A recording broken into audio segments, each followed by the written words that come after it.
Assalamu alaikum wa rahmatullahi wa barakatuh. Barka da kasancewa da Arewa Top TV a wannan lokacin.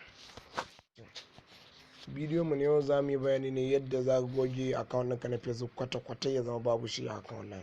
Ko an yi sacin ɗinka ba za ka gani ba. Saboda wani za gani ya buɗe Facebook account 3-4 amma ya rasa ya za ya goge wannan ɗin. Ko kuma ya ga wani ka ya rasu amma ga account ɗin yana aiki baka san yadda za ka yi ka goge kwata-kwata ba. Insha Allah na yau bidiyon mu ne yau za mu nuna muku yadda za ka goge. Da fari za mu je Facebook ɗin namu. Bayan mun shiga Facebook sai mu danna wannan, daga nan kuma yi mu je can kasa sai mu ga setting. Bayan mun yi ga setting sai mu zo can kasa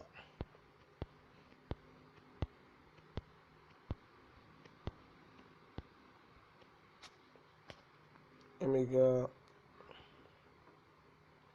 account ownership control, ga yanan memorization setting na kasa deactivating and deleting. To sai mu danna deactivating and deleting. Activating your account can be temporary. To sai kai ga na wannan delete account your account is permanent. Za ku goge kwata-kwata zama na babu. To sai kai continue.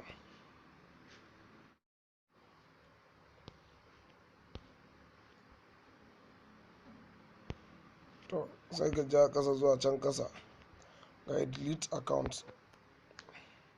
To anan za ka confirm ne a tabbatar da account naka ne, to sai ka goge. To bari mu saba su namu.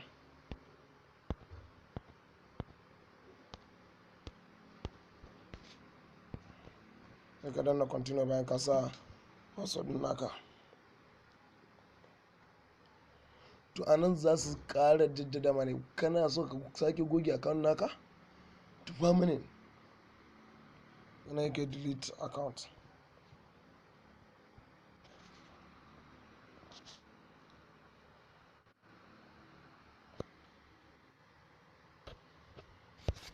Mun diga mun yi delete na sai zuwa nan da 25 April in baka bari ya nan ba ya goge kenan. To kan ga daga nan hanyar lockout. Shi kenan daga nan kuma bayan kwana 30 kenan zuwa 25 April in ba mu koma mun yi abin nan ba yi kenan ya gugu da kansa. Mun gode da kasancewa da Arewa Top TV.